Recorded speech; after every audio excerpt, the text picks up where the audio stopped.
Hi, I'm Pastor Kim Sterner from Lord of Life Lutheran Church in Sun City West, Arizona, and this is John's Gospel, the 7 I Am sayings. Today is session 5. I hope you are following along on the worksheets that are available at lolaz.org, our website. There's a worksheet for every session. You don't have to have it, but some of you have mentioned in your emails that they are helpful to follow along with, and then even after the video to have them handy. Again, your questions and comments to my email, which is Pastor Kim at lolaz.org. That's my personal email here at the church, and I do thank you for your comments. And no questions, but that's okay too. I do miss not being able to have you right here to say what you're thinking as you hear it, but we'll get back to that. This won't always be on video. We will get back together. I just know we will. I just don't know when we will. But today we are in the fifth of the 7 I Am sayings. This is my favorite of all of the I Am sayings. I am the resurrection and the life. It's from John chapter 11, verses 25 and 26. And that's not in front of me there. Now it is. And it says this: I am the resurrection and the life. Whoever believes in me will live even though they die, and whoever lives and believes in me will never die. I just love it. I love it for two specific reasons. The first one is that it gives great comfort to many, many families. When I have used this as the scripture for the Celebration of Life services, I've used this so many times, I can't tell you how many times, and I think it provides great comfort. I'm the resurrection and the life. Whoever believes in me will live, even though they die. And then the second reason I really like it is because I love how Jesus is very personally comforting Martha and Mary over the death of their brother Lazarus. This is a personal story for Jesus, which brings up the very first point about this I Am saying. It's different than all the others. The others were said to crowds or his disciples, or they were just teaching moments. This, even though we're learning something, this is a personal story. This is a personal engagement that Jesus is in a conversation with Martha, giving her comfort, and then Mary soon to give her comfort. They are dear, dear friends, and Jesus is a part of their family. So we first met Mary and Martha in Luke's gospel when Jesus goes to their house and he's teaching. And Mary's sitting at his feet and Martha's busy in the kitchen. You remember that? And she comes out of the kitchen and says, Jesus, will you tell Mary to help me? And Jesus says, Martha, Martha, you worry about too many things. And he says, Mary has chosen the right way. So we have all those fun conversations about who's the Marthas and who's the Marys, and what does that mean to be the right way. To be sitting at the feet of Jesus sounds good to me too. So then we know how important the family was to him. He was a part of the family. He could be there, show up, teach, eat, share a meal. And now we see him in John's gospel. Jesus is back down in Jerusalem. Bethany, where they live, is just outside of Jerusalem. And he gets word from them, from the sisters, that Lazarus is sick. Now, Lazarus is a friend of his, Mary and Martha and Lazarus. They are friends. And he waits, and then he gets word that Lazarus has died, and he waits. And now it's been 4 days since Lazarus died, and he and the disciples head out to the house. He is approaching the house when Martha comes running out, and this is when they have this exchange. She first says to Jesus, Lord, if you had only been here, my brother would not have died. Wow. So that's a statement of faith, but it's also sort of a complaint. Jesus, you should have been here, and my brother wouldn't have died. I see it as mostly a statement of faith, but I can certainly understand that it is also a complaint. You know, we sent you word. Why weren't you here? I mean, Martha's a woman of integrity and strength, and she wants what she wants. You know, Martha to help in the kitchen. She wants Jesus to come when she calls him to come. And now he wants to comfort her. And he tells her this amazing I am statement. I am the resurrection and the life, and whoever believes in me, though they die, yet shall they live. And then he ends it. He ends it with this amazing question for her. Do you believe this? None of the other I am sayings is there a question or a way for the hearers to respond to it. Again, they're being taught these things. He's just having these he's not having a conversation, he's having teaching moments, and he's not wondering if anyone is paying attention or if they believe in what they're hearing. But Martha is different. Martha is a dear friend, and he wants to know that she really believes this. This is important, because it's all about belief for Jesus, right? He says, whoever lives and believes in me will never die. If you believe in me, you will live even though you die. It's all about belief. So he says to her, do you believe this? And she says, yes, Lord. I believe you are the Messiah, the one who has come into the world to save it. Very telling, very telling. So I love this for two reasons. Because it gives comfort to Mary and Martha, and because it has helped so many families during their times of grief. It certainly helped me. So we have this private conversation, and yet now it's part of the gospel. Obviously, other people are getting wind of this, not just the I am saying, but then what happens. Jesus, with Mary and Martha beside him, approach the tomb of Lazarus, and Lazarus is then raised from the dead. Now, he's not resurrected. We say in our Apostles' Creed, we confess that we believe in the resurrection of the body. And we do. There's one resurrection, and it happens at the last day. End of the world, Jesus comes again, the last.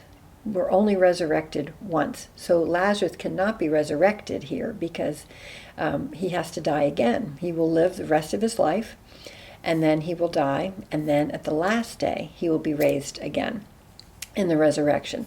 So what Jesus is doing here, even though he's saying, I am the resurrection and the life, he is not resurrecting Lazarus. A little bit of a fine, maybe a semantic thing, but important in terms of what it is we believe. We are only resurrected one time. So the Pharisees then are not particularly happy with this I am saying. They haven't been perhaps happy with most of what Jesus does, feeding the 5,000 people kind of, put Jesus on the map, so they didn't really like that. You hear some responses after he talks about being the light of the world. They were just trying to say, well, who do you think you are? Well, now, because of what Jesus is saying and because of what he has done in bringing Lazarus out of that tomb, they are after him. And I love this translation from the New American Bible.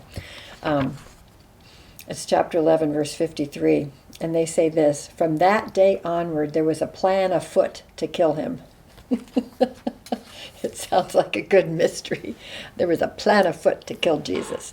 And the Pharisees were out then to make sure that happened. This is chapter 11 of John's Gospel. There's 21 chapters.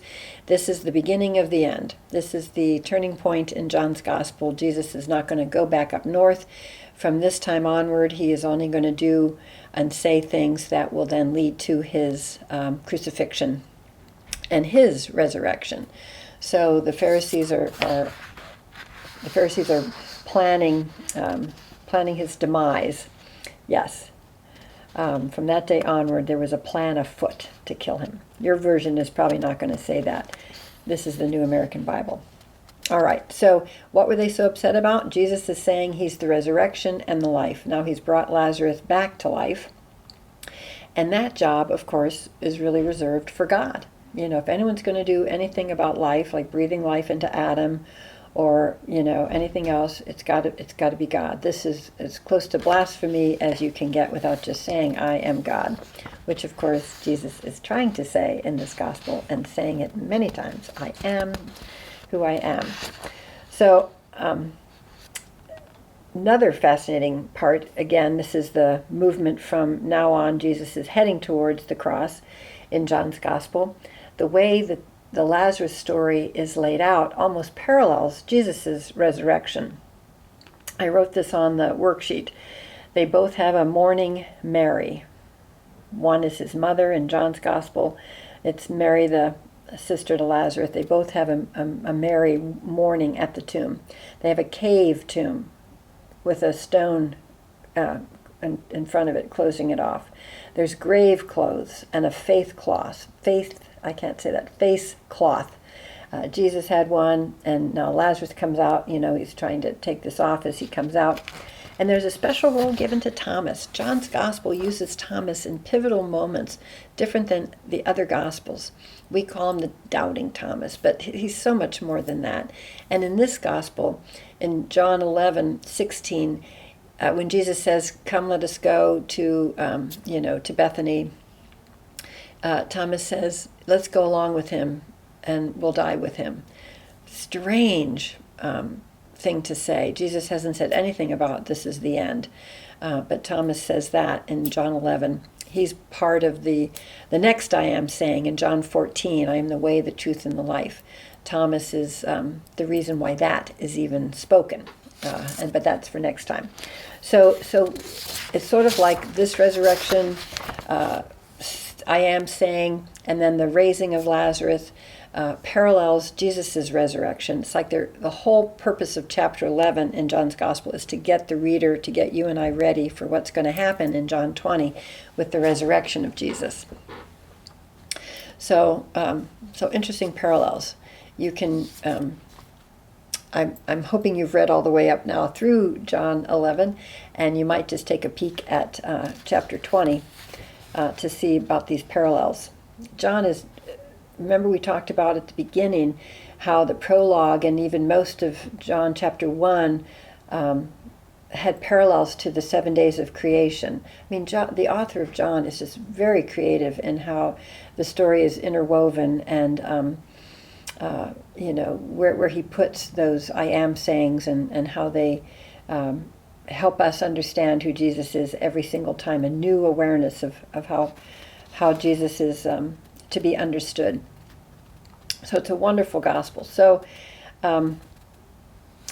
this now too, the placing of this I am saying towards the middle, almost exactly the middle of the gospel, is an interesting technique. It's like the climax then of John's Gospel. I'm going to just go back to Matthew, Mark, and Luke. Again, they were written and laid out very differently. Everything happens up north until the time is right for the Son of Man to be handed over to the authorities. He will be made to suffer, and on the third day raised from the dead. Jesus says this to the hearers 3 times each in each of those Gospels. He says also in Mark, "Pick up your cross, deny yourself, and follow me." In Mark 8, that's the pivotal chapter in Mark. There's 16 chapters in Mark. It's at that middle point where he says that, and then he heads south.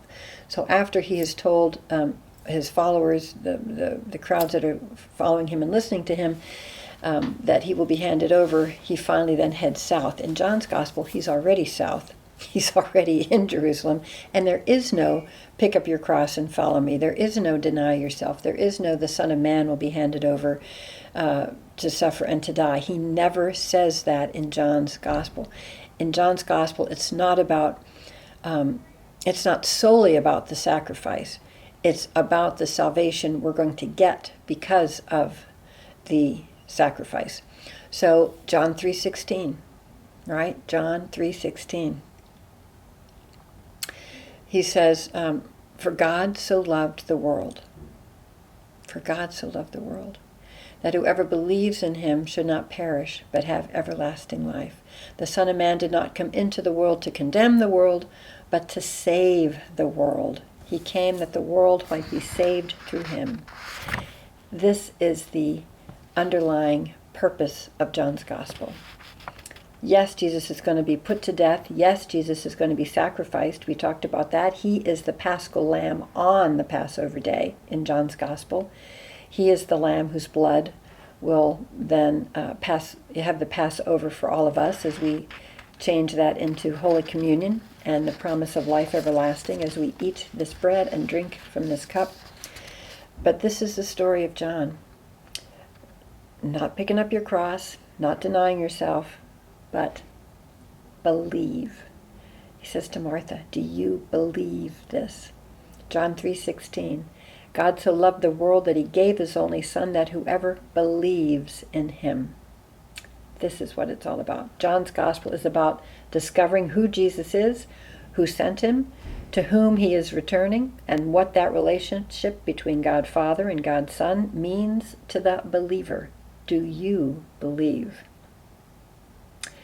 We must believe. We must believe that Jesus is God's Son. And today we understand through his conversation, beautiful conversation with Martha, that he is the resurrection and the life, and we are going to get to be part of that promise, that life everlasting. That's his gift to us because we believe. Do you believe this? Next week, it's John 14, verse 6. I am the way, the truth, and the life. We get to talk again about how that relates back to the prologue in John chapter 1, and we'll see what else we can come up with. Thanks again for following along, and please keep the questions and comments coming. lolaz.org for the worksheets, and Pastor Kim at lolaz.org. God bless you. Bye-bye.